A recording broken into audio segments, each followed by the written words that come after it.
And what's crazy about this bill here is that it's going to supersede basically everything that Trump's doing right now. In other words, the Transportation Freedom Act is going to take precedence. Mm-hmm. Even if the car part doesn't, I think it already passed. It's going through the final stages from what I understand. But if this bill that was put out by Senator Moreno, again, it's called the Transportation Freedom Act, if this thing passes, it's going to trump everything because it does also include California emissions policy, the California smog, all that stuff. So there's good stuff on this bill. Mm-hmm. A lot of good stuff. It's gonna. And this is specific for cars. The one that Trump's working on is like just the bundle spending, everything, from emissions to other laws and the budget, basically the budget of the United States.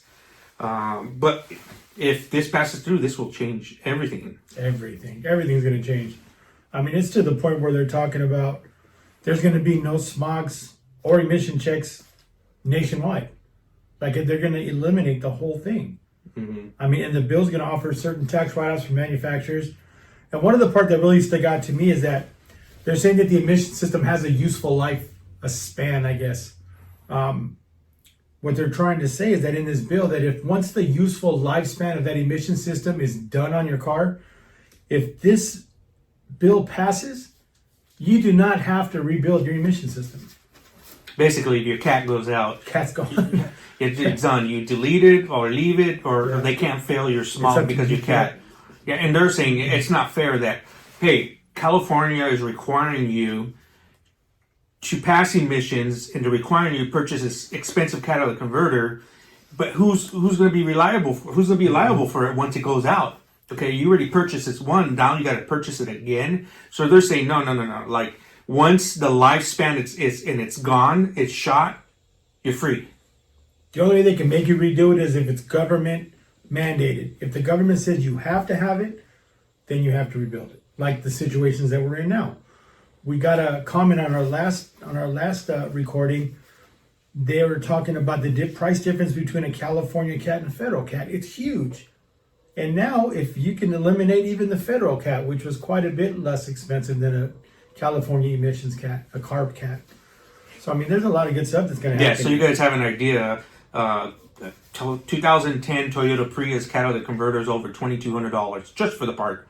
No installation, no nothing. $2,200. That's a California one. Mm-hmm. If you wanted a federal one, it's going to be in the $300 range. Period. And just know that people are stealing Prius catalytic converters like they were stealing the Cadillac emblems back in the days. These people pop them off the hoods. They're taking cats like that all the time. Mm-hmm. We have a special here that we put a cat cage. It's like a cat cage. We put a plate down there to keep it from being stolen. So imagine. You come in, you spend $3,200 on a catalytic converter, you go home 3 weeks later, if people want to come and take your catalytic converter, guess what you got to do? You got to put another one on there. Mm-hmm. And that now we're in the place where, I mean, it's going to piss the thieves off because a lot of people ain't going to have them anymore. They don't want to. Or they're going to have the Fed ones. So the Transportation Freedom Act, this will end any state from setting any emission standards.